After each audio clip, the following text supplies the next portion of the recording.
Merong nagtanong, I feel like I get back to the scene, how to grow po.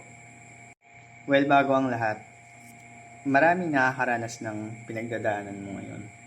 Hindi lamang ikaw, isa na rin ako dyan. Na noong ako'y nagkamali, ako'y nagkasala, hindi ko alam kung saan ako magsisimula. Ano ba ang sabi ng Biblia tungkol sa ganitong sitwasyon? Sabi po doon sa unang Juan, chapter 1, verse 8, kung sinasabi nating tayo walang kasalanan, dinadaya natin ang ating sarili at ang katotohanan ay wala sa atin.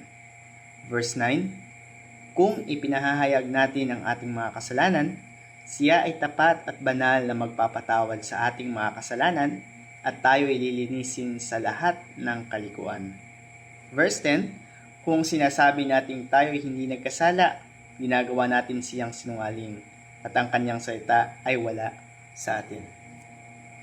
Purihin ng Diyos sa buhay mo, kapatid, dahil nakita mo yung pangangailangan mo sa Panginoon sa mga oras na ganito.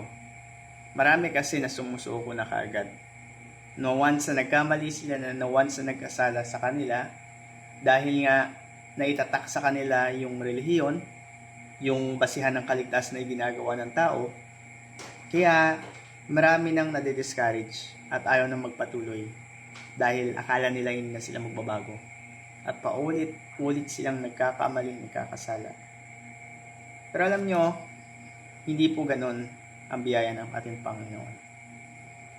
Ang kailangan lang natin gawin ay magpakumbaba sa kanyang harapan, ipahayag natin ang ating mga kasalanan at siya po ay tapat na magpapatawad sa atin at maglilinis ng ating mga kalikuan.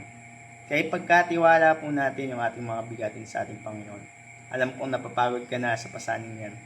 Kaya anong sabi niya sa Matthew 11:28, pumarito kayo, kayong mga napapagod at nahihirapan, at kayo kanyang pagpapahingahin.